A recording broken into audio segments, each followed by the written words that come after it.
we working? Are we on? I think it says we're on. I don't know.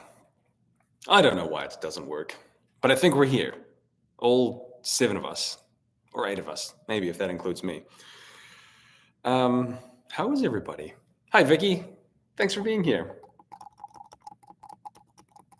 Jennifer's here because she's fantastic. Absolutely fantastic. How is everybody? Somebody tell me something. I'm going to give it 30 seconds to make sure that it works because if I cut out again like last week, I'm sorry about that, by the way. If you were here last week and you got all 20 minutes in with me and then it just stopped working, I have no explanation, but I apologize. If it happens again today, I might just become a firefighter instead and do something else. No, thanks for being here. Thank you for being here. Go easy on me, please.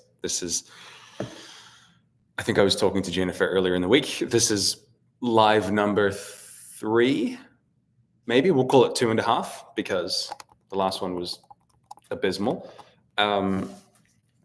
Be with me, be patient with me while I get the first 100 videos out of the way, because that's the bar I'm setting myself. Before I decide whether or not I'm any good at this. So let's see. Now, I don't know who's coming. I can't wait forever for anybody to turn up. So let's just dive in. Now, there are a few things I want to get out of the way before I dive into all of this. And one thing before that, can you see and hear me okay? Is the connection all right? I have a bit more light today. Hopefully I look gorgeous on your side. No, I'm kidding. I don't really care how I look as long as I sound okay. Wonderful. Okay. So first thing, and this is one that I'm trying to make more normal. I have been focusing on menopause and perimenopause for a few years now. Thank you, Vicky. And one of the themes is, at least in the Western culture, is that you're broken. You know, it's the dreaded change or the end or something, generally with a negative connotation to it. The more I look at it and read about it and look at the way other cultures look at it, the more I realize that the Western world is the only one to look at it that way, with such a negative connotation. So let me start out by saying you are not broken. You are not broken, and you do not need fixing. Okay. Now, while the term menopause does mark a specific point in your life, you know, it's the specific to the day, 12 months after your last period, technically. Okay, that's the medical definition of menopause. It is also the transition into the rest of your life. Okay, when we think about perimenopause as well, for some women that's a couple of years. For some, it might be 10 or more, depending on their individual circumstances and how they got there. So I think it is certainly not the end, but rather the beginning of the rest of your life. And that's the lens that I'm trying to look at it through all of this, because I don't know, things get harder when you look at them through negative glasses. And this is what I'm trying to do for myself, but also for all of you and everybody I have and will ever work with. The potential difficulty, common though potential, and the, I don't know, maybe tumultuous years might be the best way to describe that, to describe them, leading up to the menopause point, as I said, perimenopause, is your body trying to figure out just what the heck is going on, right? As you leave those reproductive years, right, where your menstrual cycle is not what it used to be, not regular by any means, and thus the fluctuation of hormones you have there is your body thinking something's changing and we have to figure it out, right? Either you have high estrogen, low progesterone, high progesterone, low estrogen, high both, low both. It messes with all kinds of things: your metabolism, your mood, your energy levels, your temperature regulation, and this is where all those symptoms come from. So it's not as though something broke and you're trying to figure it out. Jennifer, trying to remember that it is a gift to be around long enough to go through it.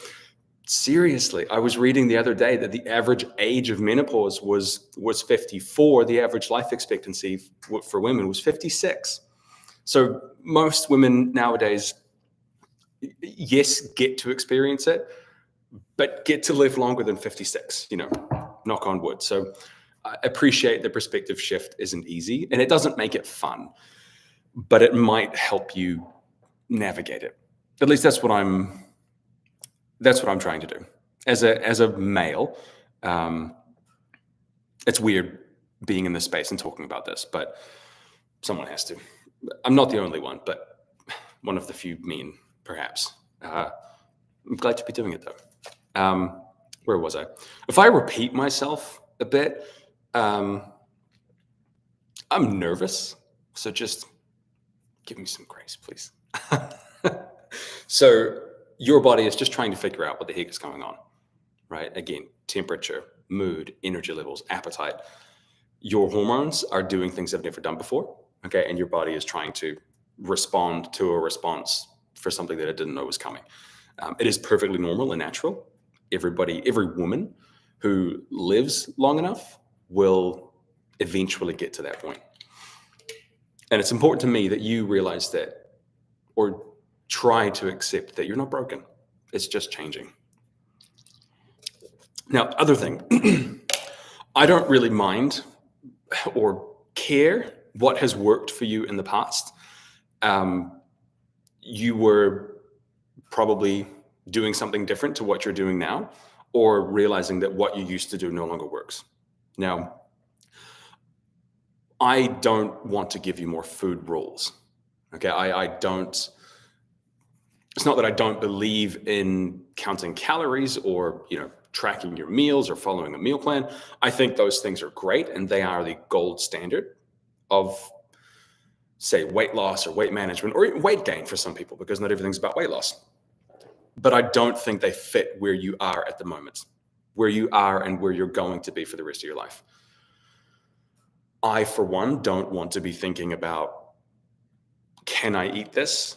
Is it good or bad when I am in my 50s, 60s and beyond? Heck, in my 40s, I'm 31 now, and I try not to think about it too much. There have been points in my life where it has consumed me, and that I gave it more attention than I should have. And so I don't care what has worked for you before, with all due respect, because what I want you to do, what I'm trying to teach you, I suppose, is that you don't need more food rules. There is no one size fits all approach to this. And so I'm going to take you through, I've given myself about 2 hours today. If you're here for a while, fantastic. If not, the whole thing will be recorded. Knock on wood. I'm going to take you through what I do with the women that I work with, and the skills and practices that we do to lay that foundation. Okay, so I'll keep it as simple as I can. I'll touch on the important points as I go through, but my goal is to help you build healthy and sustainable nutrition practices through perimenopause, menopause, and the rest of your life. Okay.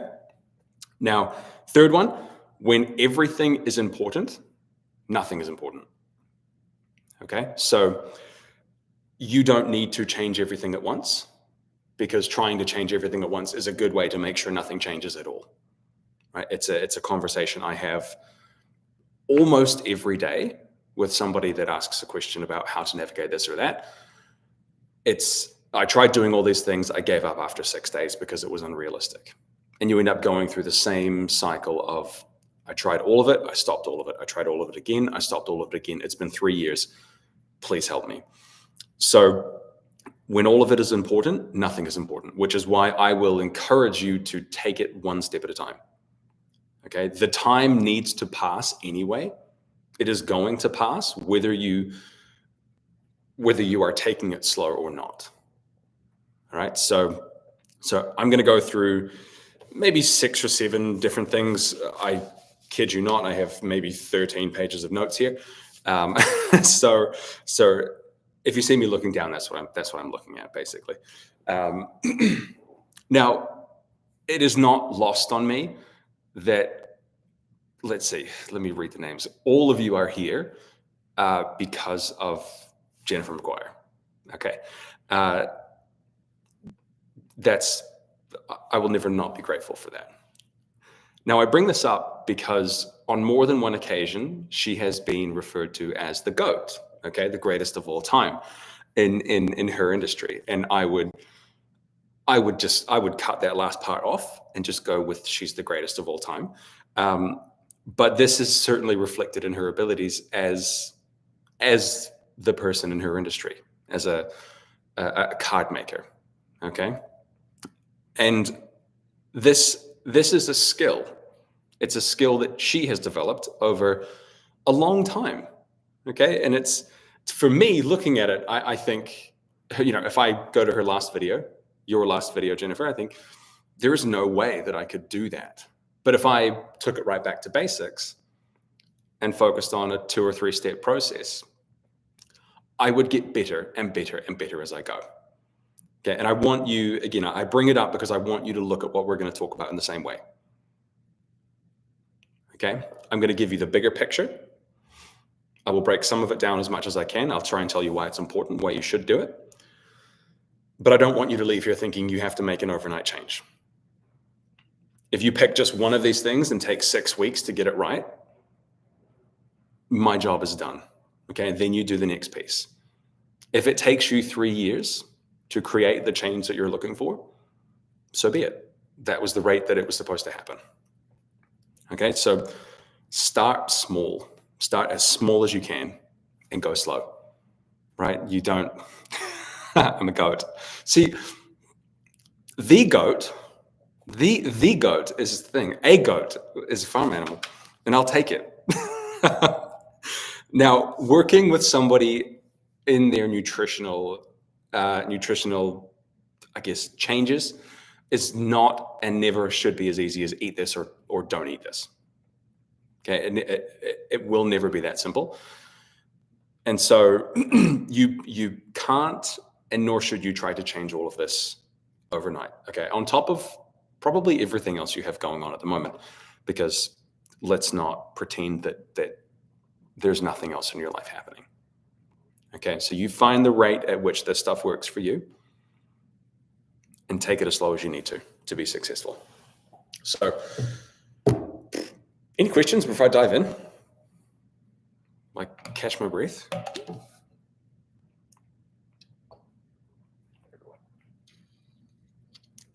It is so weird just looking at yourself talk. Jennifer, what do you do? I need to do what you do and look at something else. Or make something. No questions? All right. First couple of things. If you are looking to make the nutritional changes that will carry you through perimenopause, menopause, and let's say the postmenopausal period, okay, the rest of your life, eating more minimally processed foods and less highly processed foods is one of the bigger ones. Okay, one of the very important ones, right? Minimally processed foods, sometimes whole foods, not the store, but whole foods, the term, okay, include foods that are either minimally processed, right, completely unchanged from their original form. An apple off a tree, okay, virtually, well, no processing whatsoever. All right, to something that would be modified only slightly. Okay, let's see, dairy products, okay, pasteurized milk or yogurt. Okay, these foods do go through a slight processing, okay, but it doesn't take away too much from the food itself, right? So fresh fruits, vegetables, meats of all different kinds, eggs, seafoods, whole grains, nuts and seeds, everything that looks like it did or as close to it as it did in nature. Okay. Now, minimally processed, again, is a continuum, right? Some processing isn't a bad thing. Some things require cooking to be more available or even palatable, edible. Some things are more convenient when they're frozen and not fresh. Okay. So minimally processed is a continuum. And I try to increase the intake of these foods with people because of the abundance of vitamins and minerals. Okay, nutrients essentially in these foods. Healthy fats and fiber as well is a huge one that most people lack. Diets rich in minimally processed foods will also decrease your risk of a lot of chronic diseases, several types of cancer. Okay, breast cancer being one of them, osteoporosis, so the weakening of your bones, okay, leading to breaks later in life. Cardiovascular disease, which is very common in women after the menopause period, high blood pressure, insulin resistance, and type 2 diabetes, as well as digestive issues, constipation, and slow bowel movements and things like that. So these are things that will have a huge impact on just how you feel in general. Okay, it's okay to be late. I was late to my own video, so don't worry about it. Man, we're all fine. You're here, and we're still here. So it's also easier to eat this kind of food in moderation, right? It's much easier to manage your energy intake when we look at foods that have a lot of volume and not necessarily a lot of calories. Okay, think a Snickers bar versus a head of broccoli. Okay, Snickers bar. I say Snickers because they're my favorite. This big, few hundred calories per serving.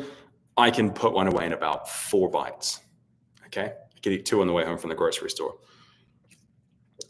Head of broccoli, on the other hand, takes up this much space. That's a huge head, maybe this big.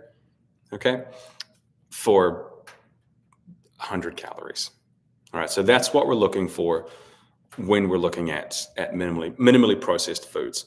Now, the other side of that, the other end of that spectrum, was consuming fewer highly processed foods and drinks. And we typically want to watch our intake of these things because, again, conversely, they offer a lot of calories, right? A lot of energy. Now, there is a negative association with the word energy and calories, with the words energy and calories, but they're a unit of measurement. Okay, they're how much energy you get out of a certain food. A calorie is neither good nor bad; it just is. Okay, so keep that in mind as we go through. They're higher in calories, and they typically don't offer a lot of nutritional value. Right? You'll never hear me say that things are specifically good or bad because they're food. They don't have a moral value to them. Okay, foods, they just are. Right? But if we can eat less of one and more of the other, then we're on the right track. Okay, now highly processed foods and drinks, soft drinks, chocolate, ice cream, essentially all the really delicious stuff that has been created that way. Okay, now again, you'll never hear me say that that certain foods are good or bad. I will use the words better or worse because it exists on a spectrum, and not everything. None of this stuff has a morality to it. Okay, you will find it helpful to include more minimally processed foods and less of the highly processed foods in general. Now, the highly processed foods, they're just easy to overeat. Okay, and most of the, I guess, weight issues and health issues that people will inevitably run into, regardless of your age, comes from an overconsumption of food, comes from just having too many calories. And when we look at what kind of calories those are, we see the delicious kind, the highly processed, highly palatable, made in a lab somewhere, essentially. Again, they're not bad, they just are. Okay, but if we can minimize our intake of those things, it becomes easier to notice and respect those hunger cues, right? Your physical fullness and again, hunger cues. It just makes it easier to not overeat and to manage your energy intake. It's really easy to drink a lot of calories from those processed foods as well. Drinks rather.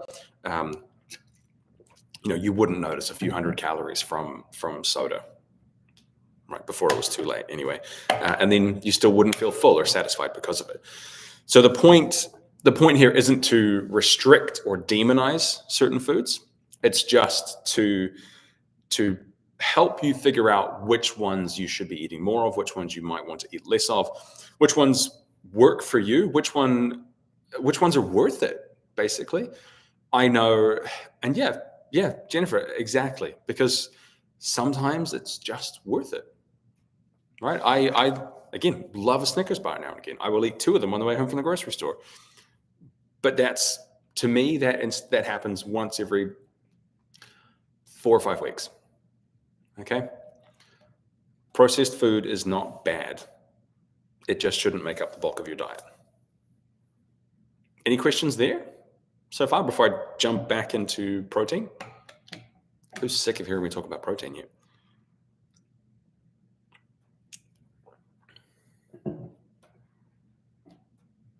Makes sense? Hopefully. Now, I have talked a lot about protein. Hi, Brianne. Welcome. Let's hear about protein for a while. But I will keep talking about it because it is so damn important. All right. Now, protein is made up of amino acids. So think of those amino acids as your building blocks. What about protein drinks? Julia, do you mean like a protein shake, like a whey powder protein shake? If that's what you mean, then yes. You would have, you would be loaded. Yep. Yeah. I think there was a meme you sent or you posted a while ago about, being at this point in your life and not realizing protein would be such a big part of it. But shit, guess what? Here we are. Julia, yes, protein drinks are great. Whey protein, soy, pea, hemp, all of them, essentially. I would encourage you to get most of your protein from whole foods. Beef, chicken, fish, pork, eggs, stuff like that. But protein shakes are certainly not bad as far as processed food goes. I use a protein shake just about every day. My only advice there, a couple of pieces of advice before I get too far off track. Don't buy a woman's protein powder because it is the same stuff in a pink bag for 30% more money. There's no difference. And the other side of that, the other one there is start small and find something you like before you buy a big bag of it, because some of them taste like rubbish. I don't know about you. I don't need a birthday cake flavored protein shake after my, before my workout. I'm good with a vanilla. Vanilla gets me just right. So I say that because I buy mine 10 pounds at a time, but I know I like mine. So it would be a shame if you bought 10 pounds and didn't like it. Now, back to the amino acids. So the amino acids are building blocks, right? Building blocks for your body. Think about your carbohydrates and fats as your energy, and your protein is your construction material. Okay. Now, humans need 20 amino acids, 20 different amino acids for health, essentially health and growth. Your body can make some of these. Okay, make some of them in-house. Again, they're building blocks. It can take those pieces from other things and stick them together, just like I'd spend hundreds of hours doing at home with Lego, right? With my son, I can take all the pieces I need, stick them together, and get the thing that we need at the time. Now, you can make some, but you need to get the rest from your diet, okay? And the dietary sources of protein typically start with your animal products and work your way down. So lean beef, again, chicken, fish, pork, dairy products, eggs, any kind of seafood, really. And then you have the higher protein non-animal foods, like beans, grains, and legumes, okay, as well as soy and tempeh, right? But see how these foods work for you. So your body uses proteins to build and repair muscle tissues, as well as making your hormones and your neurotransmitters, right? Those are the little chemical messengers, essentially. Okay, serotonin, dopamine, your feel-good hormones, right? And your the antibodies in your immune system. Okay, so it's not just muscle. It's not just muscle and bone when we think when we talk protein, right? When we think protein, we go straight to the muscles, but it is a building block for everything in your body. Older women who eat more protein tend to have more lean muscle mass. Okay, I mean, lean muscle mass is a redundant term because muscle is lean anyway. More lean mass or more muscle mass and bone mass for that matter, and a lower level of body fat. Now, lower level of body fat is not about the aesthetics here. It can be for you, and that might be a really important thing.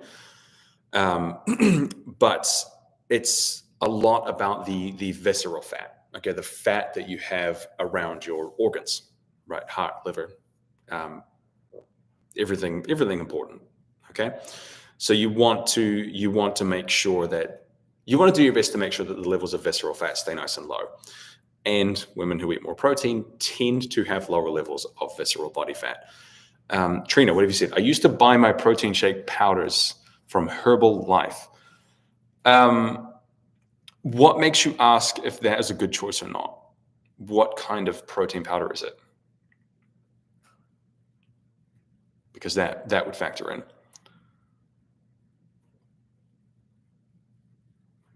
I can think of a few reasons that it might not be a good choice, but most of that comes down to branding and being able to charge a really sweet price on their side, not yours. Depends what kind of protein powder it is, how much you're using, how much you're going through. I don't know if there's a big protocol you have to follow as well. But come back to me on that. Get some details and come back. Protein will help you to feel satisfied, right? More satisfied at and between meal times, right? Helping to regulate your appetite. Protein is the macronutrient that takes the longest to digest. Okay, macronutrients being protein, carbohydrates, fats, and alcohol is a fourth macronutrient, but we don't need to go into that one just yet. Anything in a protein powder that should be avoided? This is a good question. The only things that should be avoided are things that you have sensitivities to. So if you find that you get some stomach upset or something after a protein shake, it may be because of the additives in there. Those additives are not necessarily bad. This is an interesting but a good conversation, seeing as there's such a highlight on food additives right now, and cleaning up America's diet. If it's been approved for use in your food, you would have to, the levels you have to consume before it even begins to become an issue for you are so high that you could not afford the amount of food it would take to eat them. Okay, so the only things that should be avoided are anything you find a sensitivity to. It might be the sunflower lecithin or the soy lecithin that helps to prevent, the ingredients from sticking together. Okay, that might be one of those things. This is again why I advise you to buy small, find out what feels good, and just trial and error. Okay, don't be afraid to throw it away if it doesn't work for you, or give it to somebody else. But yeah, most protein powders won't have too much sugar in them. They will typically go with an artificial sweetener of sorts. But again, read the label. Read the label, find out what it is. Per, say, 30-gram serving of protein, you'll typically get a scoop in your bag. it'll be a 30-gram serving, and you might get 24 grams of protein out of that with a couple of grams of carbohydrates. Okay, yes, it might be sugar in the conventional sense of the word, but it's not added sugar. It's just sugar from milk, okay, lactose and the likes. Let's see, do you have a suggestion on the butter, on the better non-dairy milk? Whatever you like, honestly. Almond milk, coconut milk's good. Just find a taste you like, find something you can afford. I don't use almond milk because I drink milk, right? Regular cow's milk. But just find something that works for you. It doesn't break the budget. Again, doesn't upset your stomach, and makes you, encourages a good habit, essentially. You don't have to mix it with milk. Protein shakes work just fine, and water as well, just for the record. But almond milk is a good choice. Make your own, save a few bucks if that's where you are at this point.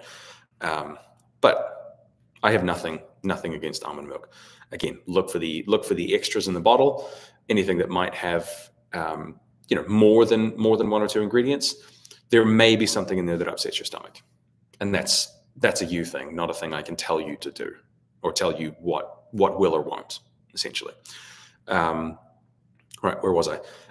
Protein will keep you satisfied at meals. Okay, it is the macronutrient that takes the longest to digest, which means it takes more energy and more time, more effort to break down once it hits your stomach. Okay, so it moves through your system slower than both carbohydrates and fats. Right, so it will help you regulate your appetite and stimulate the hormone that helps your stomach tell your brain you've had enough food. You've had enough, either food for that time or food for the day. Okay, and then you need protein for healthy muscles and bones, essentially. Okay, there are a lot of other things that protein is good for, but muscles and bones is a huge piece of this. Okay, and particularly for lack of a better term, I'll say this audience, my audience. Okay, after about the age of 30, women who are sedentary, okay, working a desk job perhaps, or not working, but spending a lot of time seated or not exercising intentionally, begin to lose about 3 to 8% of their muscle mass every decade. Okay, now that range, again, 3 to 8%. Well, I just froze there for a second. That was hideous. I hope you didn't get that. 3 to 8% of their muscle mass per decade, right? The range is an average, and it reflects essentially the younger you are, the slower the rate of muscle mass loss every year. And then conversely, the older you are, the faster you lose that, okay, up closer to the 8% end of that spectrum. The rate of that muscle loss also increases around the menopause transition. And this is likely and largely thanks to the decrease in estrogens. Okay, again, as the reproductive cycle comes to an end, right, the regular menstrual cycle, your body just stops making the same kind and the same amounts of estrogens that it used to. And the loss of muscle mass will obviously affect your every single activity every day. Okay, getting up off the couch, up and down the stairs, off the toilet, picking things up off the ground, whatever you choose to do, losing muscle mass will make that harder to do. Don't want to get too far off topic here, but strength training is one of the things, well, the only thing that we know of at the moment that will fight against that. Okay, it's been shown to not only slow it down, but also reverse it as well. So not only slow down the decrease, but reverse that decrease. Andrea's here. Hi, glad you can make it. What's the time difference? Should you be working? Now, no, I'm glad you're here. Don't go. It is harder to build muscle mass after menopause or during and after. It's not impossible. It is harder. Okay, we have to take that into account. Now, onto the bone piece of that, about 1/2 of your bone volume and 1/3 of your bone mass is made up of protein. Okay, alongside a reasonable intake of vitamins and minerals. Okay, calcium and vitamin D being a couple of them. You do need protein for strong and healthy bones. right? Especially again with the age-related declines in bone density around that menopause period and the menopause transition. So from about birth to your mid-20s, your bone mineral density will increase. Okay, it will steadily increase from birth to around your mid-20s. It will peak at around 25 to 30 something, early 30s, right? For a lot of people, it tends to plateau, so it'll sit at that level for a number of years, and around 44 years old on average, it will start to decline, and I think it's about 0.4% of a loss of your overall bone mass each year. Okay, not a huge amount, but statistically significant. 0.4% of your bone mineral density will be lost each year after about the age of 44. Okay, and between the ages of 50 and 54, typically, around menopause, again, the average age of that menopause period, there is a sharper rate of decline. There is a bigger loss of about 4.4% per year. Okay, 4.4% of your total bone mineral density per year. Because women typically have a lower starting level of bone mineral density compared to men. Okay, smaller bones, smaller frames is where that comes from. Because you have a lower rate, a lower starting point, and a steeper rate of decline overall, it does mean you are more susceptible to osteoporosis. Okay, to brittle bones, to bone breakages down the track. Okay, later on, it is, and this is I don't even want to say it out loud because it's scary. It is estimated that about 40% of women will experience a bone fracture related to osteoporosis or brittle bones after that menopause period. 40%. Okay, so again, with that, strength training has been one of those things that we know will not only slow that down but also reverse it.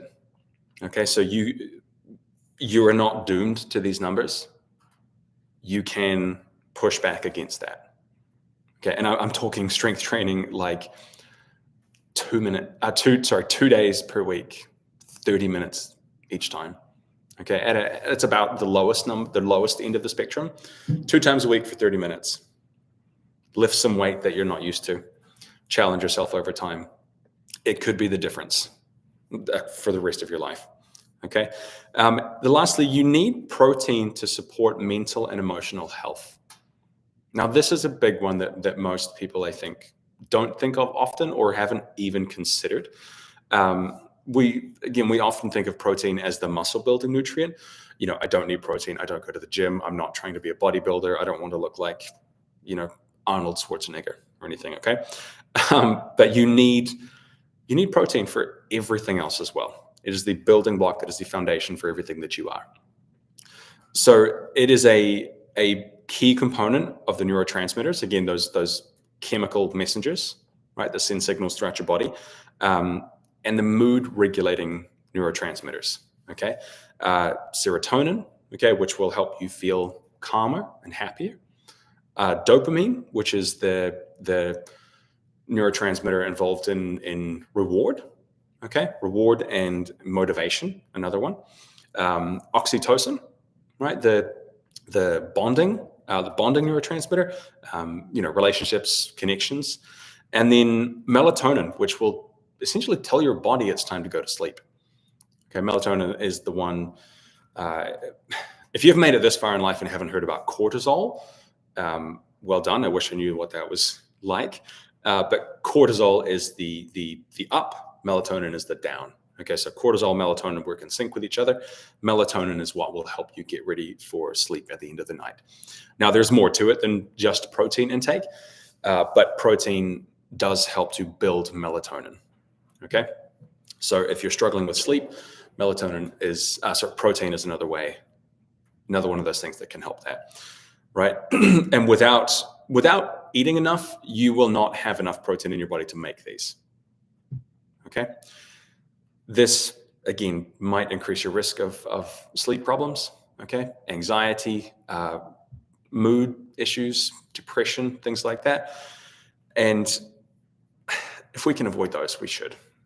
We should. Now, I'm just going to pause for a second. I see some comments popping up. Vicky, vertebral fractures. Yeah, T11, T12. Oof. How did that happen? I know this has come up before, but I can't remember if you've told me how it happened. If you wouldn't mind sharing, pop it in. Because that's, oof. On average, women typically eat less protein than they need. And protein needs also increase with age. Okay, two things to, basically we can start and stop there. Eat more protein, you need more as you get older. You become less efficient at digesting it. So breaking it down as well as making it in your body and absorbing the protein you do eat, which means you need to eat more to make up the difference. Now, I would encourage you to keep it simple when you measure your intake of this stuff. Again, it's not that I don't believe in counting calories or counting grams or weighing your food or things like that. I just think there's more to life and your life specifically at this point than to think about food all day. The numbers that we go off, we as coaches, the recommendations are 0.5 to 0.9 grams. So 0.5 to 0.9 grams of protein per pound of body weight per day. Okay, and I don't think there's anybody here that uses the right measuring system, but for those that do, maybe Andrea does. 1.2 to 2 grams of protein per kilogram of body weight. Okay, so let's imagine 165 pounds, right? You're 165 pounds or 75 kilograms. Yeah, thank you, Andrea. That just makes sense. 75 kilograms or 165 pounds. You would shoot for between 90 and 150 grams of protein per day. Okay, now there is a range there because unless you are an elite athlete or you compete physically for a living or you make money off the way your physique looks, the way your body looks, you don't typically need exact precision here. And I would encourage you not to because I think it causes more problems than it solves. This is where the hand portion measuring system that I teach comes in handy. Handy. So for protein, a standard serving size is the size and thickness of the palm of your hand. Now, my hands are probably bigger than yours, so my servings of protein are larger than yours. But your hands are, with any luck, proportionate to the size of your body. And you take them everywhere with you. So you can do this, you can use this at a restaurant, you can use this at any event that you're eating out at. You don't have to be the person who takes their scale or forbid your own Tupperware, okay? Dietary restrictions aside, I get that. So standard serving size of protein is the size and thickness of the palm of your hand, and that'll give you, with those protein-rich foods I talked about earlier, that'll give you about 20 to 30 grams of protein per serving. So with that number, we can say that it's likely most women will need between 3 and 6 palm-sized servings of protein per day. Okay, where you fall on that spectrum, 3 to 6, is depending on a lot of things: your body weight, your activity levels, your existing muscle mass, your goals, and just what you want to get out of taking a closer look at your diet.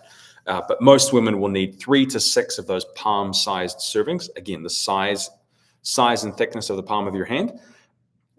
3 to 6 per day, or 1 to 2 servings per meal, however you decide to break that up. If you are more active, if you are strength training regularly, if you are wanting to build and maintain muscle mass, you will probably sit at the higher end of that. Okay, 6, 5, maybe 4. I like to get most of the women that I work with up to at least 4 servings per day. So that's a serving with breakfast, lunch, and dinner, and maybe half a serving at each snack, or a little bit more than 1 serving per meal 3 times a day. Okay. Again, it's an average, right? You don't have to be exact here. But when it comes to protein, adding another serving is almost always helpful. Okay. It will almost always benefit you and make your day better, make your life better. Okay. These are just recommendations though, right? The goal is never perfect. Okay. Consistently good enough is what I strive for. Okay. I've done the perfectionist thing before. It's a prison, and not one I recommend anybody ever visits or willingly puts themselves in. Before I jump into fruits and vegetables, does anybody have any protein questions?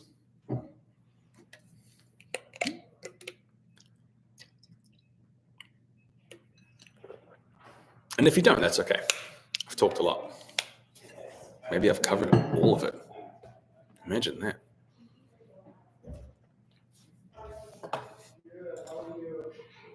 Just pop your questions in if they come. Now, this one should come as no surprise, but eating more fruits and vegetables is another big thing, and probably the second most important one that I would work on with the women that come to me. Okay, a high intake of fruits and vegetables, colorful fruits and vegetables, though gray and white are still colors, is linked to a lower risk of many chronic diseases. Okay, cardiovascular disease, cancers, and a lower rate of a lot of mental health concerns, right? Which is a big one. Anxiety, depression, things like that. Fruits and vegetables also have huge amounts of fiber, which most people don't get enough of. People, men and women alike, most people don't get enough of. So we will get most of those through a higher intake of fruits and vegetables.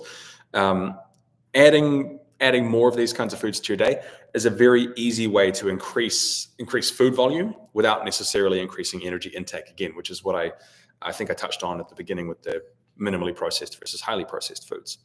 Okay, you still need a large amount of food, and getting it through fruits and vegetables is a good way to do it without also getting a huge amount of calories.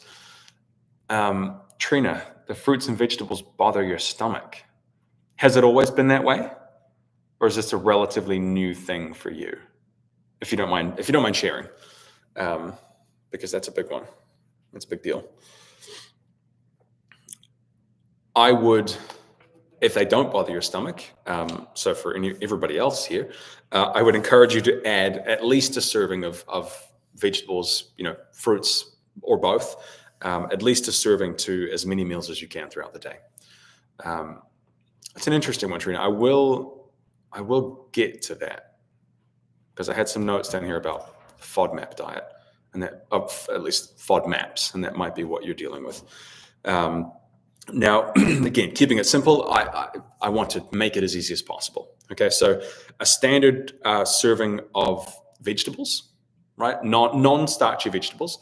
So anything that isn't a potato, pretty much, right? Potato, sweet potato, is about the size of your fist.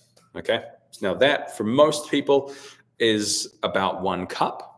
Okay, and the standard serving of fruit or carbohydrates is about the size of a cupped handful, okay? Or a piece of fruit, okay? An apple, a banana, something like that. Again, keep it simple. Let's see, Crohn's disease, yeah, okay. So these are outlying cases, with all due respect. These are rare things to consider, but certainly not any less real. And so, yeah, being selective and more mindful with the food choices you make is a very good thing to do and to take into account, because your dietary your ability to handle certain foods will also change with age, changes over the years. Again, right in that perimenopause, menopause transition, the way that your gut microbiome exists, the little bacteria everywhere in your body, in your guts, the way the ratios of things in there will change. Your hormones and how you interact with foods, how they interact with you will change, and just how they make you feel. So paying attention to that. If it's not, there are foods that will someday start to cause a problem when they never have before. So keep that in mind. let's see, where did I get to? So the fist size serving of vegetables is about 1 cup, and a serving size of carbohydrates, a cupped handful, okay, or about half a cup, right? We all probably have measuring cups at home. But again, it's not something you need to specifically weigh and measure each time. But getting at least 5 portions of, a combination of fruits and vegetables each day is an absolutely fantastic and I think very reasonable goal to shoot for. We've heard 5+ a day for a long time, but 5 servings of fruits and vegetables, the more colorful, the better. But again, mushrooms are not colorful, but they're very good for you. So gray is still a color, or brown or white, anything like that. Let's say 3 or 4 servings of vegetables, 1 or 2 servings of fruit per day, and you will set yourself up for the most success there. Okay, you can save time here buying pre-chopped or pre-packaged fruits and vegetables. Buy things when they're in season for better flavors, more nutrients, and more relevant than ever, better prices. Things are insane right now. Frozen fruits and vegetables do count. Okay, I don't care what anybody else tells you; they do count. They are the same, if not fresher than the fresh stuff sitting on the shelf, and they're real easy to keep in the freezer and just have around. Adding things to adding vegetables or fruits to food that you already eat is another easy way. You don't have to revamp your entire kitchen to do this. Your entire recipe log or meal menu, essentially, weekly menu. Just add a little bit more to what you're already doing. Put some spinach in a smoothie. Add a little bit more carrot or zucchini or courgette, whatever you call them. I can't remember what they're called here anymore. But mushrooms and onions into eggs, okay, into your morning eggs. Little things like that will that will just bring your intake up by a little bit each day. Okay. My favorite thing to do with vegetables is to find the things I can have on the go. Carrots, capsicum, little things like that will I'll just dice up and take with me for the day, on the way to work, essentially. It just makes it easy to get another 1 or 2 servings in there. They're real easy to snack on. And if you're like me, you're going to snack anyway. Okay. And I can just have those things on hand. I'm not a fan of meal prep. I don't love eating out of Tupperware, right? For the, food that I made 4 days ago. I haven't done it for a while, but I do love ingredient preparation.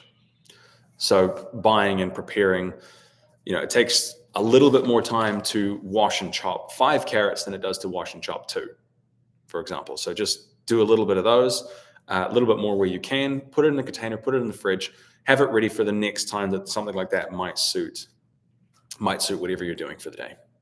So find ways to make it easier for yourself. Again, start small, go slow, find what works for you, and do more of what you're already doing. It's the easiest way to do it. Now, the FODMAP thing that came up before with, with Trina. Your situation, Trina, sounds unique, as does yours, Paula. I don't know the numbers of how many in 100 would be afflicted with something like this, but sometimes your tolerance for certain foods will change. Okay, FODMAP is an acronym that some of you may have heard before. FODMAP. It stands for fermentable oligosaccharides, disaccharides, monosaccharides, and polysaccharides. Okay, now these are sugars, essentially carbohydrates that you find in certain fruits and vegetables that now or sometimes people have trouble digesting. Okay, they create a lot of gas in the through the digestive process, a lot of gas, bloating, discomfort, and foods that used to be fine might suddenly be a problem. Maybe not suddenly, but over the course of a few years as your hormones change through that perimenopause period. So keep an eye out for these things. The protocol is usually cut things out and reintroduce them one at a time. Okay, find out what works, find out what needs to go, Uh, it is a longer process. And again, it's not as simple as eat this, not that. But if you want to know more about that, you could dive in and Google FODMAP. Out of my scope a little bit to talk about it or to diagnose anything there, but I can simply bring it up. Okay, so if you do start getting digestive issues, eating more fruits and vegetables, have a look into those FODMAP foods and see what might be causing the problem. Questions on fruits and vegetables? Anybody?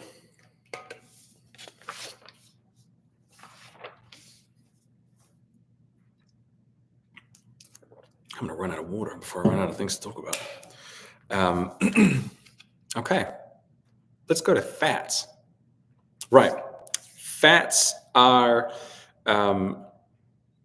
important. Essentially, I can't make that any simpler than that. Low fat is typically a very terrible idea. Not necessarily low fat foods, but a low fat diet will cause more problems than it solves. Some of you here probably have certainly tried the low fat approach before, but you need fat in the diet. All right. Some types of fat will help to lower the risk of chronic diseases. Okay. Again, all of this stuff brings your risk of chronic disease right down, and just overall maintains good health. Fat's roles in inflammation. Okay. So fat has roles in managing inflammation throughout your body, helping your nervous system to send signals. Okay, helping all the little messengers shoot around your body, telling different parts of your body different things. And all fat will play a role in all of your cell membranes. So the lining of all of your cells, every single cell within your body has a little element of fat to it. Right. So your fat intake can strongly affect your health, for better or worse. Now, foods high in fat include we have nuts and seeds, so almonds, pumpkin seeds, cashews. Pick your favorites. Essentially, they are very calorically dense, so very energy dense. We do want to watch our intake here. It is very easy to eat a lot of those things, but that's not to say they're not great for your overall health. Okay, so nuts, seeds, oils, right? Cold pressed oils are great. Olives, oily fish, avocados, egg yolks are another good one. And depending on where you are and how much you want to spend, coconut, right? Another really good one. As well as the fat found in meats and dairy products as well. So animal products too. Diets high in fatty meats. So the more fatty cuts of meat, as well as the trans fats we find in a lot of processed foods. Generally, those diets are linked to more metabolic issues. Okay, higher rates of diseases, cancers as well. Cardiovascular disease is in that as well. All right, so you need fat, but you need the better kind of fat. Okay, which is typically shying away from the saturated fat side of things and the trans fats that are in those highly processed foods. So you need fats for your hormone productions, for your cell signaling, the functioning of your nervous system, and the structure of your cells. So the cell membrane there. Your fat intake will literally affect everything in your body, right? Everything. Like I said, eating more saturated fat and processed fats can increase your risk of certain health problems, right? Because of how that kind of fat behaves in your body. Okay, again, it's not bad. The dose is the poison here. As you get older, your skin will begin to dry out. Okay, because of those changing levels of hormones, your skin will dry out, and your intake of healthy fats will ensure that you essentially slow that process down and put it off for as long as possible. It does happen because of the hormone changes, and eating a diet with enough healthy fats in it will help those tissues and joints stay healthy for as long as possible. Okay, not just your skin, but all the other tissues through your body, joints, muscle tissue, all of that supportive stuff there. Now, the daily recommended fat intake for women is what women in menopause or going through that part of life right now is typically between 20 and 30% of your daily energy intake. Right now, again, we don't need exact precision, but if I can distill it down from these numbers for you, so let's say a 2,000 calorie diet, right, which is not a huge intake, but more than 1,200 that people seem to jump for when we think of calories and women. 1 gram of fat contains 9 calories. Okay, calorie is a unit of energy. Again, there's no negativity to that word. So a 2,000 calorie diet, you'd be looking at between 44 and 66 grams of fat. Okay, again, we don't need precision, right? But 20 to 30% of your daily energy intake coming from fats. Now, when it comes to hand portions, again, keeping it simple, a portion of fat is about the size of your thumb. Okay, so not huge, size of your thumb. And most women will do well with about five or six, maybe 4 to 7, depending on the person. 4 to 7, 5 to 6 portions per day. Okay, a portion of fat will give you about 7 to 12 grams. Okay, so that might be a small, a third of an avocado, or a tablespoon of oil when you're cooking, or something on salad, something like that. So 1 or 2 servings per meal, and maybe a half portion at snack time, depending on how you break that up. If you can do your best to choose those minimally processed fats, they're going to feel better and work better for you. But those highly processed ones, once in a while, are not going to do you over. Okay, but the more minimally processed you can get, the more often, the better. You may also choose to supplement with an omega-3 supplement, so typically a fish oil supplement. If you don't eat a lot of fish, or fish, a good portion of fish a couple of times a week, you can get those. You can supplement with that as well. Let's see. So,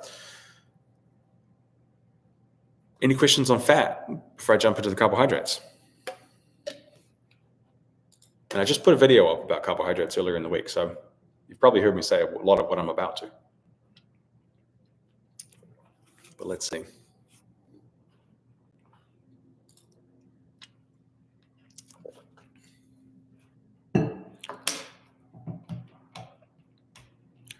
Omega-3 or omega-369? Which is better? It depends on the rest of your diet, Paula. For most people, probably the omega-3, because what we're looking at when we think of the levels of inflammation is the ratio of omega-3 to 6 to 9. And I would go with most people have enough of the 6 to 9 and need more of the 3, which is, yeah, I would go with that. But you would have to take into consideration the rest of your diet, what foods the majority of your fat intake comes from, and start there, I suppose. Yeah, without knowing the rest of your diet, it's hard to say which one.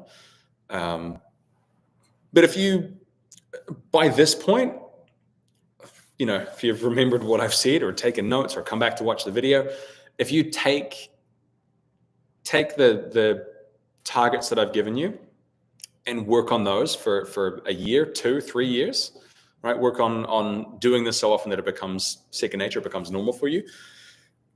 You may not need a supplement to get this stuff. The ratios will hopefully balance themselves out.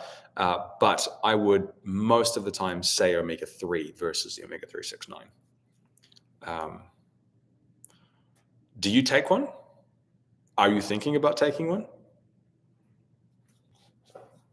Because if you are, let me know. We can dive into that a little bit more. Right. Choosing slower digesting, higher fiber carbohydrates. Now, again, I posted a video on this 2 days ago, I think. So it may sound like I'm on repeat for a minute. But the low carb thing screwed a lot of people over, I think. Carbohydrates will range from simple sugar, okay, simple carbohydrates like table sugar, to complex carbohydrates and starches like potatoes, okay, and everything in between. The slower digesting, higher fiber carbohydrates we want to make up the bulk of our carbohydrate choices will be minimally processed fruits, vegetables, whole grains, okay, beans, legumes, starchy tubers, okay, anything that looks like it did in nature, or has taken only a few steps to get between that point and your plate. Let's see, I have Crohn's, so I do take some supplements. Yeah.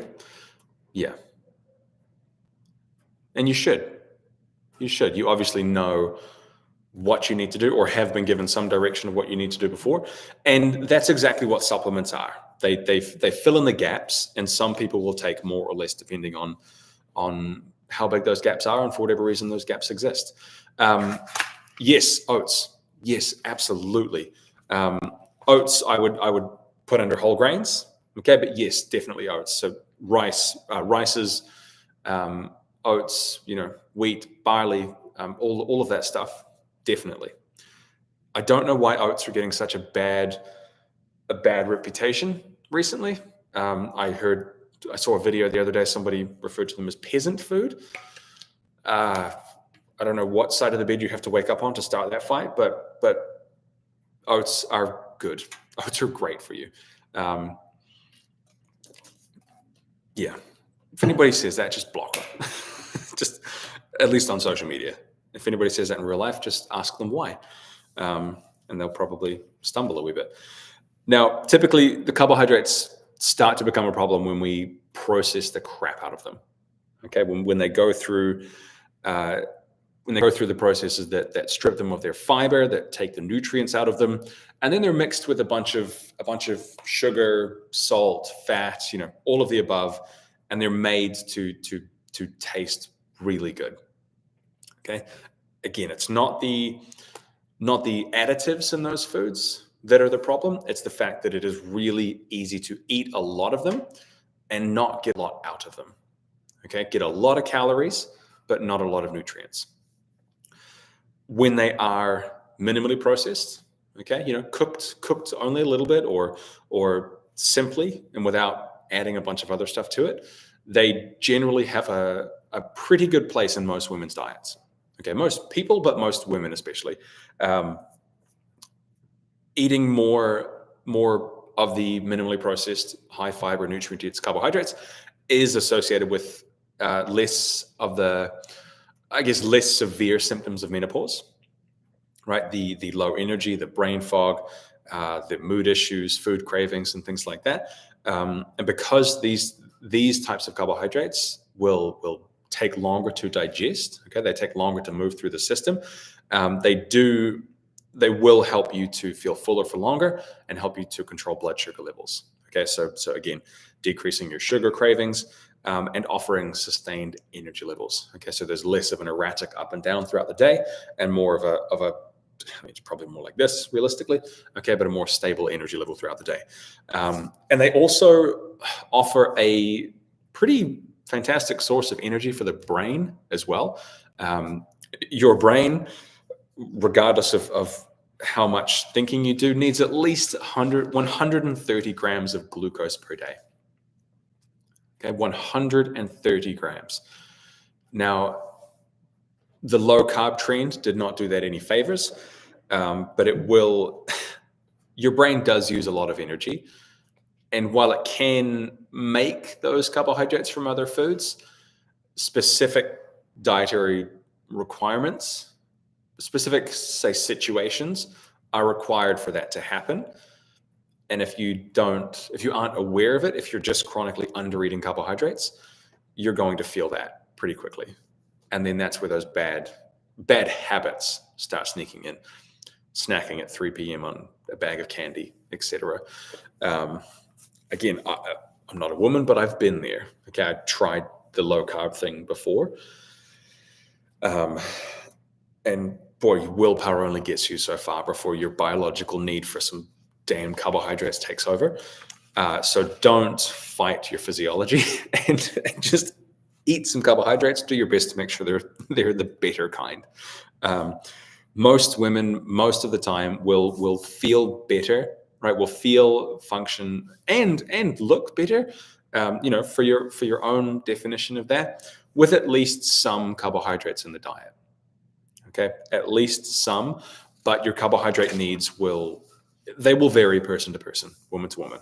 Okay, based on energy levels. You may choose to eat more or less based on how active you are, what your specific goals are, health history. Women who are carrying more weight, right, may be okay with a lower carbohydrate intake for a while, but women who are very active each day probably have a higher need for carbohydrates in the diet. I recommend up to about 8 servings of carbohydrates per day. The serving being the cupped handful, again, from earlier, or about half a cup. Okay, so up to 8 servings, somewhere between probably 3 and 5 or 6 is good for the majority of women. But again, the more active you are, you might need more carbohydrates in the diet. Activity being, regular strength training or weightlifting, yoga, Pilates, hiking, biking, swimming, anything like that. Okay, carbohydrates, as we said before, protein is your building block. Carbohydrates and fats are your energy. Okay, so the more active you are, the more energy you're going to spend, and the more carbohydrates. Typically, the more carbohydrates you're going to need to do that, to support that activity. Again, you may choose to eat more or less based on how you feel, right? How your body handles carbohydrates. There are a small percentage of women who will thrive on a lower carbohydrate diet, a small percentage of women who will thrive on a very high carbohydrate diet. But most people sit somewhere in the middle, okay? A moderate intake of carbohydrates, 3 to 5, maybe up to 8 cupped handfuls, or about half cup servings of carbohydrates per day. 1 to 2 cupped handfuls at each meal, maybe half a serving or 1 serving at each snack, depending on where you sit on that spectrum. Play around with it, find out what works for you, take note of your hunger levels, your energy levels, your satiety, your outcomes. If things like weight management or weight loss are a goal for you, see how these things feel and monitor that over time. Okay? It's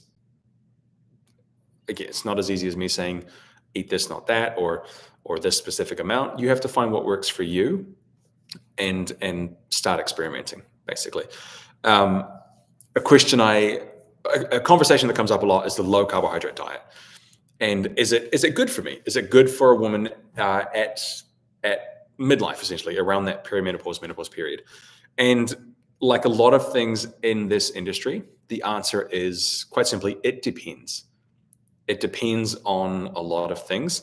Now, a low carbohydrate diet is generally, I guess, we would consider a low carbohydrate diet a diet that probably a quarter of your calories come from carbohydrates. So less, up to 25%, let's say.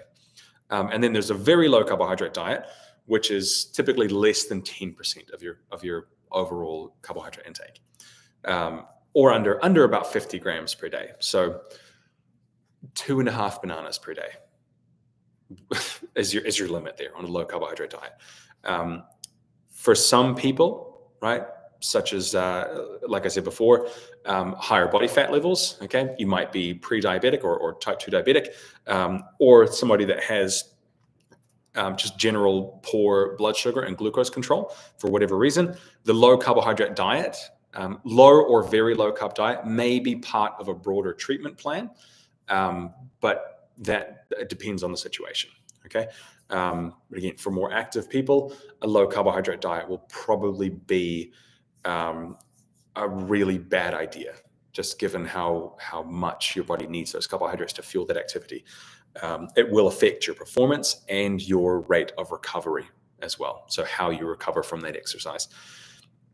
A low carbohydrate intake will also impact certain levels of certain thyroid hormones, and which are responsible for controlling your body's metabolism. essentially, right? The process by which your body transforms food into energy. Okay, metabolism is a real buzzword lately. It's the word for everything that goes on in your body, turning A into B, okay, and B into C. So lower carbohydrate intake will lower the level of T3. Okay, we have T3 and T4. Will lower the level of T3, and low levels of T3 generally lead to you having difficulty concentrating, as well as everyone's least favorite, weight gain. Basically, it will slow down your metabolism, which means the way you used to eat, the amount of energy it took to stay where you are, is now greater than the amount you need. Okay, if you eat more than you need each day, you are in what's called a calorie surplus or an energy surplus, and you will store that extra energy as body fat, which, quite frankly, is a fantastic process. Your body is absolutely remarkable that it does that. But in today's state of chronic availability,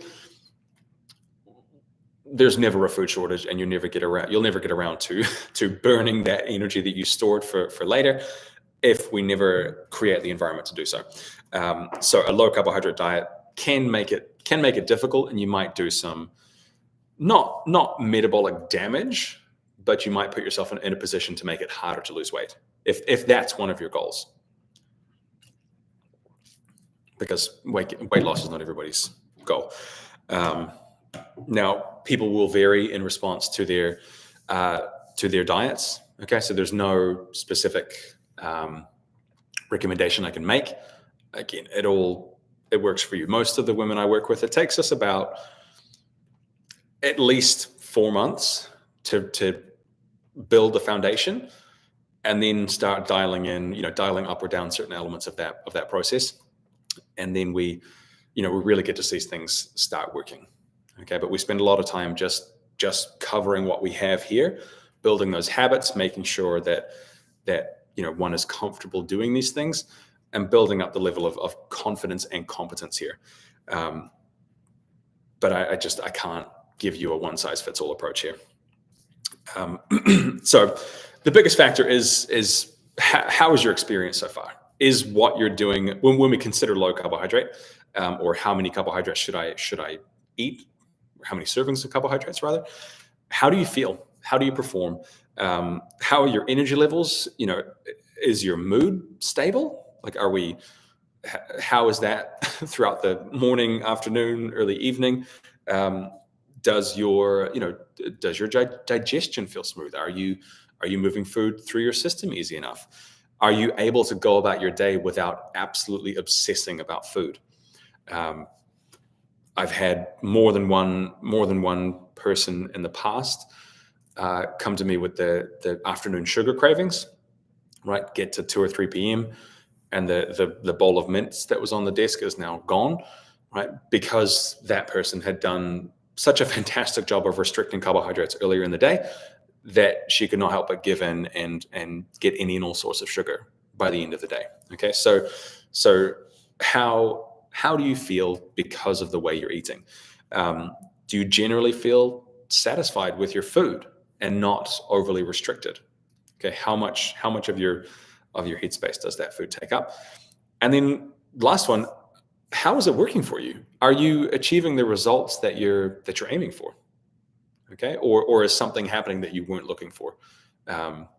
So these are things to consider when you look at when you start to think about what kind of carbohydrate intake you need, and if it's not working, it's time to make some changes, quite frankly. Any questions? Yeah, evening cravings. Yeah, they typically come from restriction earlier in the day, right? Your body has a wonderful way to regulate your appetite. Okay, regulate how much energy has come in, therefore how much energy you will go out, and working out the difference there. And those cravings, evening cravings particularly, can show themselves in funny ways. Something to keep in mind. That's why I don't generally recommend skipping breakfast, by the way, if I haven't talked about that already. Skipping breakfast or fasting usually backfires for most women, and they end up eating, the breakfast equivalent plus more at the end of the day, uh, ultimately leading to more food than you wanted to consume in a day. Now, I think one of the things I run into frequently is just not feeling like breakfast. And it took you months hitting me on the head. And look where we are now. Look how much of a badass you are now. I mean, you were a badass before I got there, but now you're a nutritional badass too. What was I saying? Breakfast. Not feeling like breakfast. It is a habit that you have to build. But also, the thing I want you to consider are your stress levels. Okay, because your cortisol. If you were here in the morning, we talked about earlier in the video, we talked about melatonin and cortisol. Right, melatonin is the one that will put you to sleep at night. Cortisol is the one that will spike in the morning, get you up, get you ready for the day. Higher than normal cortisol levels or a chronically elevated level of cortisol will affect your appetite. Now, how people respond to that is different. Some people will respond by overeating. Okay, there's stress eaters. Okay, in a stressful situation, you reach for food. Some people will respond by undereating. Okay, and in that situation, they will shy away from food, and you will not have the feeling of hunger or the feeling of any desire to eat in the morning. So that's another thing I would encourage you to tune into and take into account when you think about say breakfast or all of those meals through the day. Just something I've noticed over the years. Let me catch up on these comments for a second.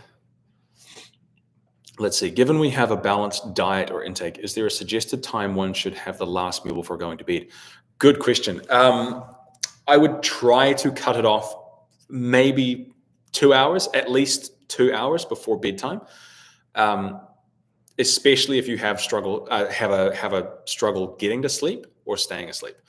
Digestion can affect some of that to some people to some degree. And I know that's a very vague way to say it may or may not make a difference.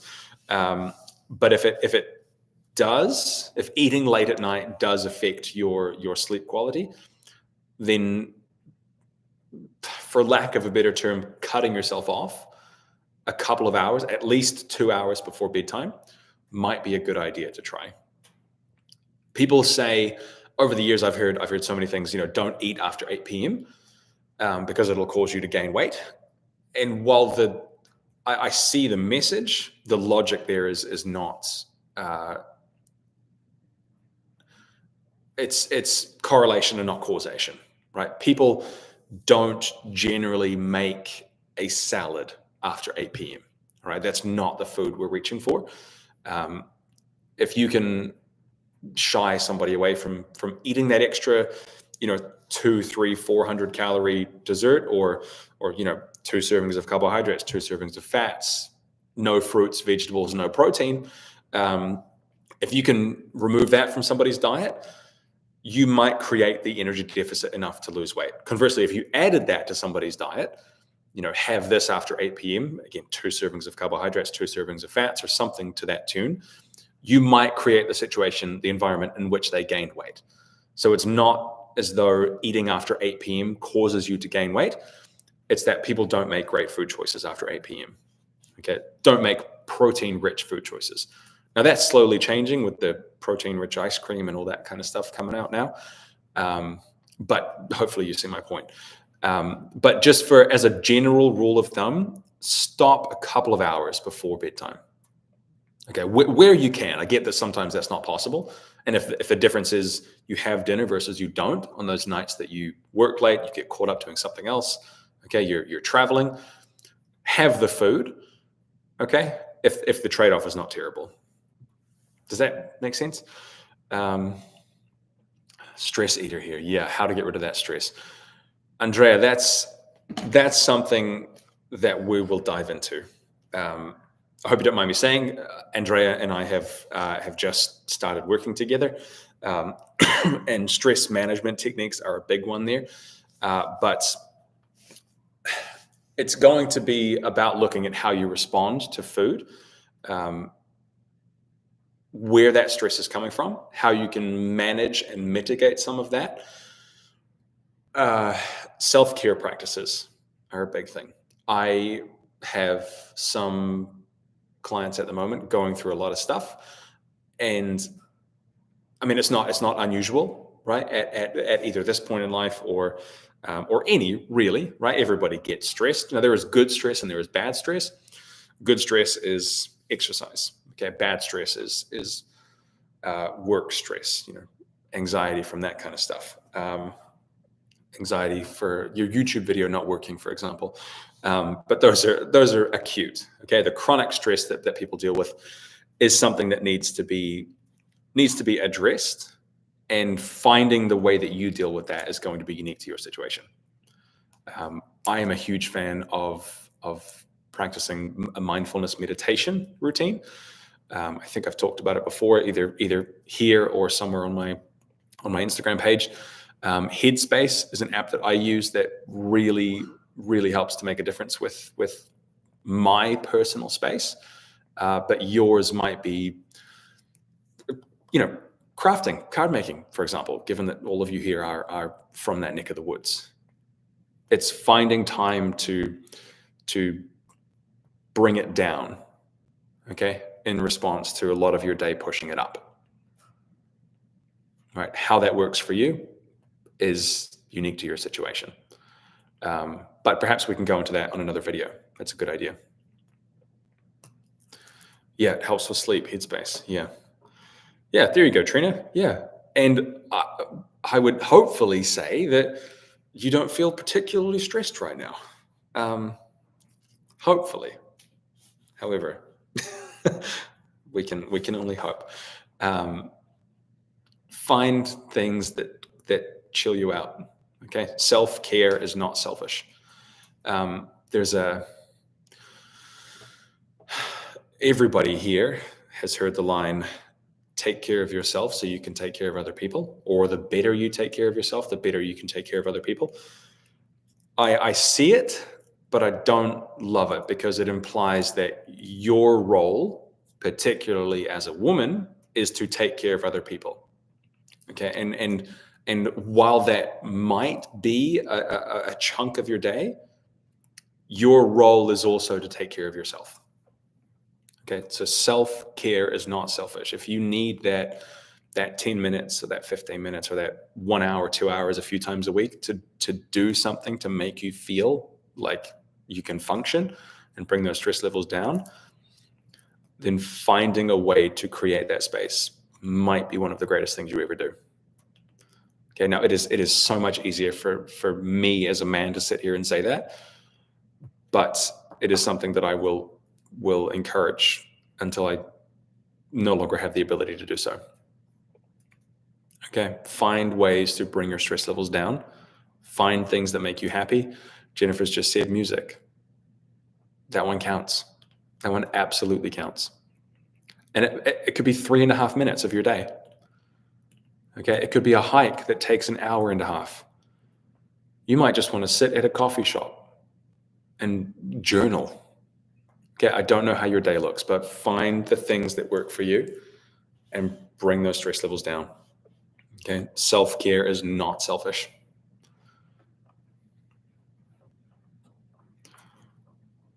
I love that crafting and card making is the therapy here. I absolutely love that.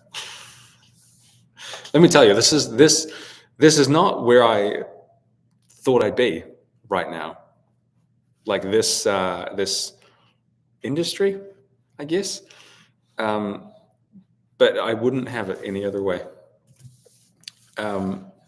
Anything else about stress before I talk about fiber? Calm your ass down. I love that.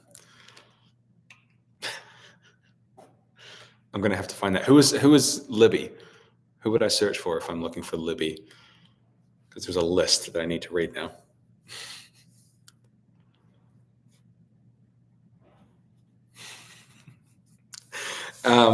Fiber. Another one that most people, most women, don't get enough of, right? Fiber feeds your gut microbiome. Okay, so all the little beneficial bacteria that live inside your intestines. I have heard that they outnumber the number of bacteria outnumber your cells of actually you. So you are more bacteria than you are human. But I've just left it there. I've never verified that because that's one to just, I can leave that there and be happy. It doesn't impact me in a negative way, so I'll leave it there. Now, the evidence suggests that your gut microbiome plays a much bigger role in your health and wellness than we ever thought before. Okay, it will impact everything from your mood, right, your brain function, okay, through what's called the gut-brain axis. Okay, so the relationship between here and down here, your hormone productions, your inflammatory markers, your inflammation levels, your digestive system, okay, what we would call gastric motility, right, how food moves through your system, how well you absorb that food, break it down, etc. And then your skeletal muscle mass, right, your skeletal muscle metabolism and bone health. Okay, so pretty much everything. Eating more fiber is linked to lower rates of chronic diseases. Imagine that, everything I've said here so far. Let me catch up. Libby Hickson. Okay, I'm gonna have to find her. Somebody send her to me on social media, please. So yeah, eating more fiber is linked to lower rates of chronic diseases, and conversely, eating less fiber, okay, so a dietary intake low in fiber is related to a much higher risk of those health problems later in life. Now, later is relevant, right? Your later might not be my later, vice versa, or the next person's later, but there is a very clear relationship there. More fiber, more better. Fiber helps to improve your cholesterol profile. Okay, fiber helps to bind to the cholesterol in your system and take it out the other side, which is a big thing. Fiber, cholesterol is a huge marker to take into account as you go through life. Don't listen to the carnivore crowd that tell you to ignore those numbers. There's a very weird trend right now. We're in a weird space in health and fitness where people can, quite frankly, say whatever they want. And if they look good, people will believe them. I'm still getting my head around it, but the paleo primal carnivore crowd right now is very loud, and they will tell you that you don't need to worry about your cholesterol, or that you only need to eat animal meats, or you should drink melted butter in the morning. Just watch out for that stuff, because most of it is purely anecdotal, not backed by science, and will cause a lot of problems down the line. Okay. So fiber is found in many of the things that we've already talked about. Okay. Minimally processed, fruits and vegetables, minimally processed foods, whole grains, fruits and vegetables, everything that you have heard me say so far. Now, if you do struggle with your fiber intake, like immediately, or now rather, the immediate solution would be to get a fiber supplement rather, from any one of your stores. You'll buy one at the supermarket. Okay. The guidelines for fiber intake, women under 50, 25 to 28 grams of fiber per day. Okay, women over 50, okay, 51 and older, about 22 grams of fiber per day. Now, the lower fiber recommendation isn't because older women need less fiber. It's because fiber is calculated on a per 1,000 calorie basis. Okay, with the recommendation being 14 grams of fiber per 1,000 calories. And just because older populations tend to eat less of that caloric intake will be fiber. Okay, so it's not that you need less fiber, you just eat less overall. So the goal is a little bit lower. Like I said, you may consider a fiber supplement if you think you're lacking, or if you're working your way up to getting enough fiber, increasing your intake of fruits and vegetables and whole grains and such. You might reach for a little supplement there. But if now, or again, 12 months from now, or 3 years from now, you are following the things that we've covered in this video, you should have no problem hitting your fiber intake for the day. Okay, like I said, women under 50, 25 to 28 grams of fiber per day, okay, based on a 14 gram per 1,000 calorie target.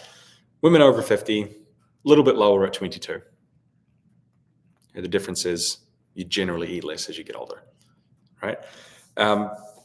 Questions on fiber? Let me catch up on the notes for a second. Haven't seen the link yet on this platform anyway, but no doubt we're on what's that other one? Instagram. Send it to me, please. I'd like to see it. Libby Hickson. Okay, she's another crafter. We'll get her here one way or another, won't we? Somebody bring her in next video.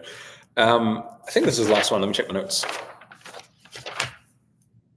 Water intake, and drinking plenty of it. This is another one that seems obvious, but is one that a lot of people, I think, struggle with. All of your cells depend on water, right? I'm drinking enough of it here now. Everything you are depends on water. Okay, you cannot go more than a few days without it. Essentially, you lose water through sweating. Okay, through breathing, obviously through excretion, and other metabolic processes, basically. And when you lose too much of it and you are not replacing it at a reasonable rate, you get dehydrated, which will cause its own problems, but also it will make the symptoms of menopause a lot worse. Okay, digestive issues, your temperature regulation, okay, and the fluctuations you have there, your headaches, your tiredness or irritability, and your difficulty concentrating as well. So dehydration will worsen all of those things. And then obviously drinking enough water can help to alleviate some of those things. You've just sent it to my Instagram. Thank you. I appreciate that. So water will help to hydrate your tissues, lubricate your joints. As you begin, as those levels of hormones, specifically estrogens, start to decline through the perimenopause period, your joints and tissues will start to dry out, and water will help to, I guess, put that off as long as possible. Stay hydrated as long as you can. Water will help you digest food and help it to move through your system. Okay. Water will help your skin. Okay. Now I am the last person to advocate for, I don't know, hiding aging. I'm trying to find the right way to say this, but I don't believe you need to fight off aging as hard as you can with potions and pills and everything like that, right? I think we should leave all of the room in society for people to get older naturally. Okay, now that process looks different for a lot of people, but a good intake, a reasonable intake of water each day will help your skin to feel and stay healthy. Okay, it can decrease the appearance of wrinkles. Okay, and I say can because genetics, environmental factors, lifestyle factors will have a lot to do with that as well. But it will also protect your skin against things like sun damage. Okay, for those that spend a lot of time outside or just live in that kind of climate. Right now, I haven't seen the sun for a while, but keep the water intake up nonetheless. Water can and potentially should replace a lot of the potentially worse choices you might be making, right? The sugar sweetened sodas and maybe alcohol now and again. I would never tell you to not drink alcohol. I would only tell you to watch your intake of it. Okay, the impact alcohol has only increases as you get older. The impact, most of it being negative. So something to keep in mind that you can substitute those things with. And then water will help to manage your appetite and potentially decrease your food cravings as well, right? It helps to, which will help to maintain a healthy body weight, essentially, to combat weight gain if that's something you're thinking about, or to help you lose it if that's at the front of mind. As you age, well, as humans age, we tend to become less sensitive to the cues of thirst, right? So sometimes only drinking when you feel like it just may not be enough. You may have to come up with a few more triggers or times of the day where you specifically drink more water. Um, Individual needs do vary, but the simple guidelines you can follow. If you measure your body weight in pounds, right? So you're measuring your body weight in pounds. You want to drink about half of your body weight, right? So let's say 200 pounds. To keep it simple, 100 pounds or 100 ounces of water. Okay, so if you measure your body weight in pounds, about half of your body weight in ounces of water each day, right? 160 pounds, 80 ounces of water. Okay, hopefully you can do the math from there. If you measure your body weight in kilograms, you should drink about 30 milliliters per kilogram of body weight. Right, so those are hopefully straightforward enough. Again, it's a starting point. You find what works for you. It doesn't necessarily have to be all spaced out throughout the day, because you may want to drink far less at the nighttime end of the day than you do the morning end of the day, for risk of being up all night going to the bathroom. But find what works for you. Start there, dial it up or down depending on how you feel. I would suggest you make probably the majority of that intake 3 hours before bed. Okay, but don't dehydrate yourself just to go to sleep.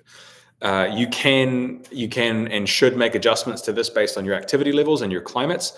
If you live in a particularly warm environment, you're going to want more water. But if you probably feel like you need less of it if you live where I do right now and there's a foot of snow on the ground, because you're just not sweating as much, right? So it makes a difference. I would add about 8 to 16 ounces to the day, to your intake, if you are exercising that day. So let's say 8 to 16 ounces per 30 to 60 minutes of exercise. Okay, so a 1 hour workout might add half a liter, okay, 16 ounces or so to that day. Coffee, tea, electrolyte sports drinks and such, they do contribute to that overall intake, because they are still 99.9% water. But if you can maximize it being just water, you're probably better off. No, coffee does not dehydrate you. I think coffee is fantastic. I wouldn't want to live much of a life without it. As well as tea, just watch your caffeine intake, right? Some people are hypersensitive to caffeine, and you want to be wary of how far you push that to the end of the day. Okay, I would generally advise you to stop drinking coffee, or at least caffeinated beverages, about 6 hours before bedtime. Okay, but again, some people are hypersensitive, some people not so much. So what works for you is something you'll have to tinker with. Like I said before, you may avoid drinking water at certain times of the day. Okay, you may avoid drinking the majority of it in the afternoon. Okay, knowing you're going to be up all night needing to pee, but you'll have to see what works. Get a big water bottle, right? Get something that you can keep at your desk or take with you in the car if you spend a lot of time on the road. These are just certain ways you can help to increase your intake if you're not drinking enough, right? I personally like to, I will have a big glass or two when I get out of bed in the morning. I will make sure that my workout is well hydrated, either before, during, or some combination before, during, and afterwards. Typically, I have a drink bottle with me at all times, and I will drink at least a glass of water with each meal. Okay, so that's what works for me. I don't specifically monitor my intake, but I know that if I do these things more often than not, my water level is covered. And then just sneak water into things you're already having, okay, and into the foods that you have, right? A lot of fruits and vegetables are very high in water. While I wouldn't count these things towards your total water intake for the day, so that number we had earlier, half of your body weight in pounds, in ounces rather, including, high water foods like fruits and vegetables will only assist that, only help your body to feel good by getting enough water. I think I've covered everything I set out to cover. which is not bad for an hour 45. Does anybody have any questions about anything? It could be related to what I've talked about or anything that's come into your head since we all got here.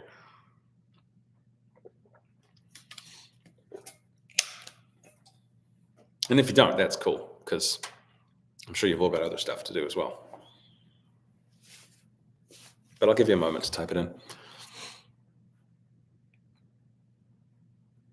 Is Jennifer still here? Maybe.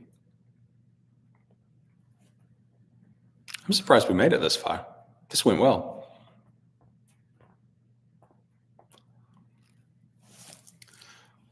I'm going to scroll the comments, make sure I got everything.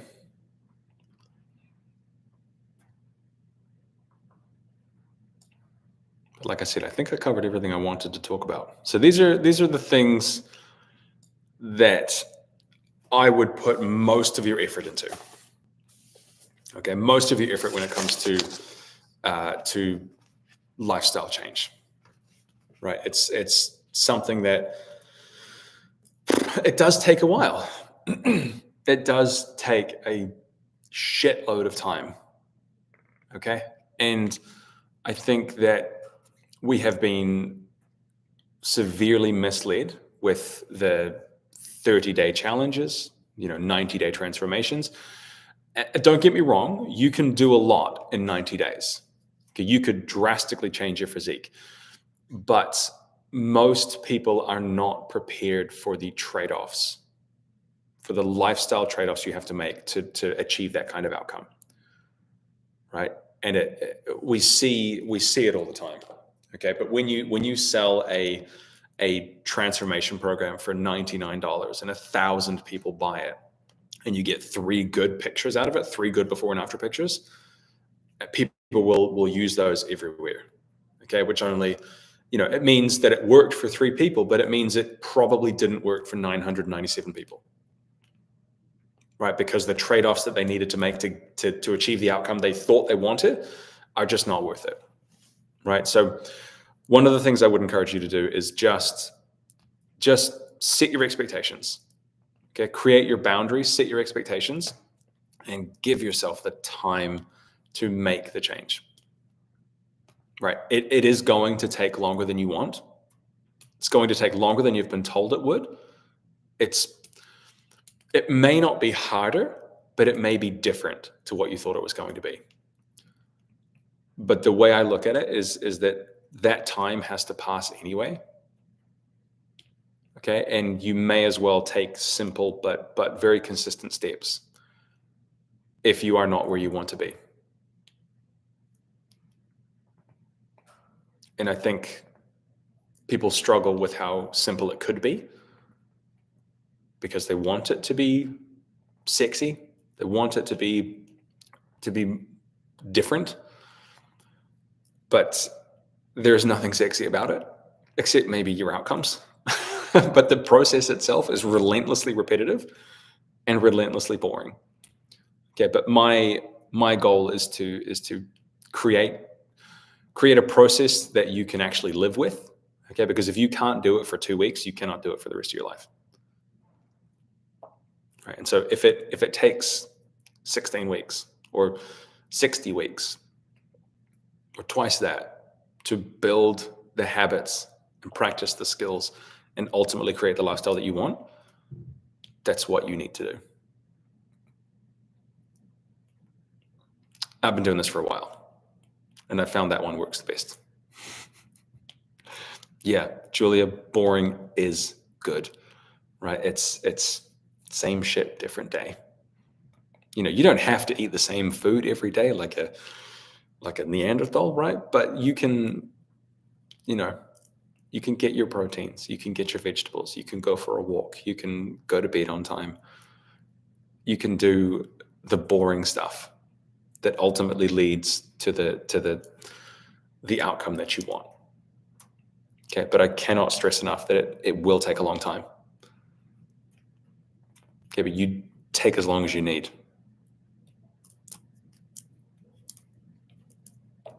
If there are no more questions, then I'll let you all get back to your day. because I think we're at that point, aren't we? It's been almost 2 hours. Well, this one went well, I think. I'm glad we did this. Not going to lie. Very nervous to do this stuff. But like I said at the beginning, be patient with me. Help me get my first 100 videos out of the way. This might be number 3 or 2.5, depending on who you ask. But I will change this space. Okay, that's what I will promise you. I will change this space. And I appreciate you being here. Everybody have a good afternoon or morning or evening. Where would it be morning? Maybe on the other side of the world. We'll see. Yeah, consistent, relentless. You're damn right. If anybody has any questions that we didn't get to, you're probably on my social media somewhere. If you're not, there will be links somewhere on my YouTube channel. Boy, that felt weird to say. Somewhere on my YouTube channel. Find me, send me a message, let me know how I can help, and we'll do it. We'll figure it out. Okay. Appreciate you, and I'll see you on the next video, hopefully. Thanks for being here.